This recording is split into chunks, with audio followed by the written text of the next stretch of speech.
दुशासन से दुर्योधन ने कहा, जाओ अब मेरी दासी हो गई वो, अब मेरी इस दासी को बालों से खींच करके लेके आना, अगर वो सीधे सीधे ना आवे तो। क्योंकि पहली बार तो मना कर दिया, मैं नहीं आती। उसने कहा मैं रजस्वला हूं, और उस समय पर रजस्वला माने मेंस्ट्रुएटिंग जो स्त्री होती थी वो अपने आप को अपने कमरे में ही सीमित रखती थी, क्योंकि उस समय पर जो साधन आज स्त्रियों को उपलब्ध है वो उस समय साधन नहीं थे। पर वो मानता नहीं है और अंततः बालों से खींचकर घसीटते हुए उसको सभा में ले जाते हैं। और चूंकि इसने कहा था अंधे का पुत्र अंधा, वो एक वचन जो इसने बोला था इंद्रप्रस्थ में, उस एक वचन का बदला लेने के लिए ही दुर्योधन ने ये सारा कांड किया था। इसीलिए संत जन कहते हैं, खुद ऋषि कहते हैं, और श्री कृष्ण के मुख से भी महाभारत में ये कहलाते हैं वेदव्यास कि कभी अपने मुख से ऐसा वचन न बोलो कि वो खुद तुम्हारी मृत्यु का और अपमान का कारण बन जाए। और इस बात के लिए श्री कृष्ण ने बहुत निंदा भी की थी द्रौपदी की, और उसको डांटा भी था कि तुम इतनी बुद्धिमान होने पर भी जब दुर्योधन जमीन को पानी और पानी को जमीन समझ करके धोखा खा गया था, तो तूने ऐसा क्यों कहा अंधे का पुत्र अंधा। द्रौपदी ने बहुत सफाइयां दी कि मैंने ये उसको नहीं कहा, मैं तो दासी से कह रही थी कि जो देख के ना चले वो अंधा ही तो है। लेकिन ये इसकी समझ की चूक रही कि दुर्योधन ने माना कि मैंने उसके पिता को अंधा कहा है। और ये वास्तविक है, ये तथ्य है कि उसने इतना ही बोला था कि आंख होने पर भी जो देख न सके उसको तो अंधा ही कहना चाहिए। लेकिन बात बदल गई, बात कुछ और की। और क्योंकि दुर्योधन द्वेष और ईर्ष्या से भरा हुआ था, तो जब आपके मन में क्रोध होता है ना, तो आप वो सुनते हैं जो आप सुनना चाहते हैं, आप वो नहीं सुनते हैं जो आपको कहा जा रहा होता है। उस अपमान का बदला लेने के लिए ये जुआ उसने रखाया था और वो सफल हो गया।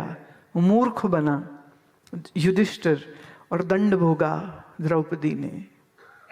ऋषि लिखते हैं कि जिसके साथ संरक्षक, सहायक, रक्षा करने वाले 5 बलवान योद्धा क्षत्रिय थे, उस सभा में द्रौपदी अपमानित होती है। और द्रौपदी कभी देखे युधिष्ठिर की ओर, कभी देखे भीम की ओर, कभी देखे अर्जुन की ओर, पर वो तो पहले ही हारे जा चुके हैं। वो तो सिर झुका के दास बने हुए बैठे हैं। वो सिवाय दांत पीसने के और खून खौलाने के और कुछ कर नहीं सकते हैं। जब सब ओर से उसको निराशा हो गई तो उसने भीष्म से कहा कि पितामह आप अपने सामने ऐसा होने कैसे दे सकते हैं। वो धृतराष्ट्र को कोसती है कि तुम तो कुछ करो। वो कहती है सबको, वो विदुर को सबके सामने चीखती है, चिल्लाती है, मदद मांगती है, पुकारती है, कोई मदद नहीं मिलती। अंततः हे माधव प्यारे, हे द्वारकाधीश, मेरी सहायता कीजिए। ये पुकार उसने उठाई, द्वारकाधीश को बुलाती है। और महाभारत ये कहता है कि उस समय पर कुछ ऐसे संजोग हुए। इसके 2 तरीके होते हैं। एक है जैसा आपने सुन रखा है कि वो साड़ी खींचता गया और साड़ी जो है वो उसकी उतरी नहीं और द्रौपदी नग्न नहीं हुई। हम इसको करना चाहें स्वीकार कर सकते हैं, लेकिन अगर तर्क की दृष्टि से हम कहना चाहें तो हम ये कहना चाहूंगी मैं कि किसी भी तरीके से श्री कृष्ण ने इस सारे कांड को रुकवाया। चाहे को वस्त्रावतार से कृष्ण ने रुकवाया, चाहे कुछ कहिए, लेकिन अंततः जब द्रौपदी द्वारकाधीश को पुकारती है तो सहायता आती है। न पितामह से, न विदुर से, न द्रोण से, न कृपाचार्य से, न अपने इन 5 शूरवीर पांडवों से, किसी से भी उसको मदद नहीं मिली थी। ये बहुत बड़ा सबक है हमारे आप सबके लिए। जब हम दुखी हों, जब हम किसी विपत्ति में आए, जब हम किसी मुश्किल में आए, और उस समय पर तुम्हारा सहायक याद रखना कोई मनुष्य हो ही नहीं सकता है, हो भी नहीं पाएगा। उस समय पर सहायता और रक्षा, सांत्वना, सुरक्षा सिवाय ईश्वर के और कौन दे सकता है। अब वो ईश्वर किसी मनुष्य के रूप में सहायता दे दे, या वो गुरु के किसी ऋषि के माध्यम से सहायता दे दे, या किसी वचन के माध्यम से सहायता दे दे, ये तो बड़ी अद्भुत लीला है इस जगत में जो चल रही। एक द्रौपदी ही नहीं जिसको श्री कृष्ण से सहायता मिली। सच ये है, आज भी जब आर्त होकर के, दुखी होकर के, शरणागत होकर के, भक्ति से परिपूर्ण हृदय को रख के जब वो पुकारता है तब उसको सहायता मिलती है। इस प्रसंग में कुछ एक हमारे संतों ने ना अपने भाव जोड़े। वो कहते हैं कि द्रौपदी ने श्री कृष्ण से पूछा कि जब दुशासन मेरी साड़ी खींच रहा था, आपने आने में इतनी देर क्यों की थी? तो श्री कृष्ण ने कहा, देवी तूने उस समय पुकारा था द्वारिकाधीश।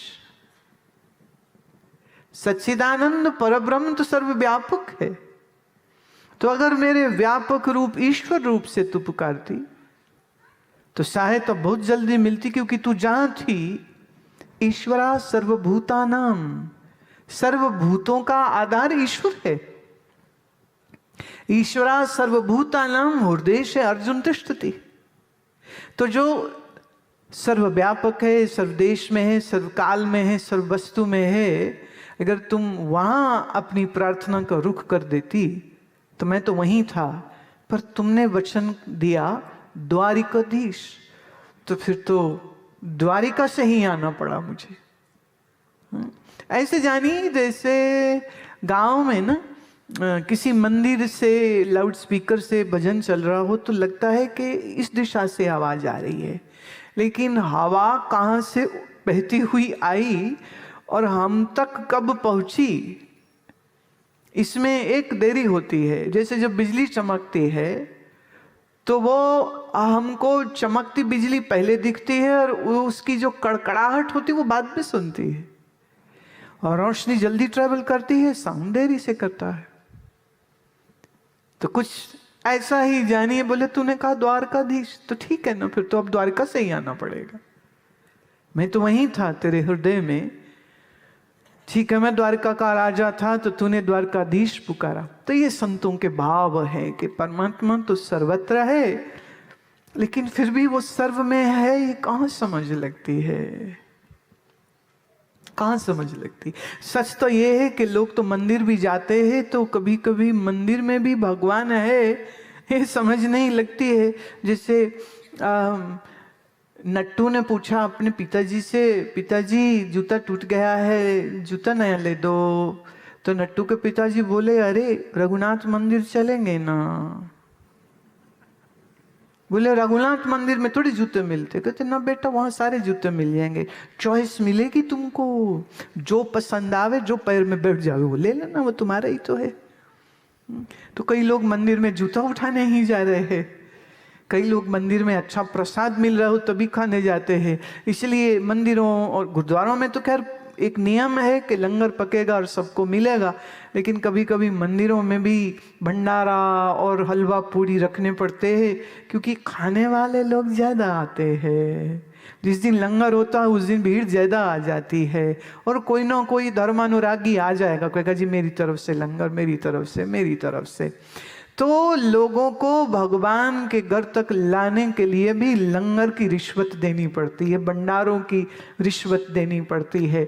और मैं ये कहती हूँ कि जिसको रिश्वत दे के बुलाना पड़ जावे तो वो फिर भक्त कैसा हुआ? भक्त कैसा हुआ? भक्त वो नहीं है जिसको स्वार्थ है, भक्त वो है जिसको कोई स्वार्थ नहीं है। लेकिन ये ऐसी निस्वार्थ भक्ति आज के कलयुग में किसी के मन में आएगी तो कैसे आएगी?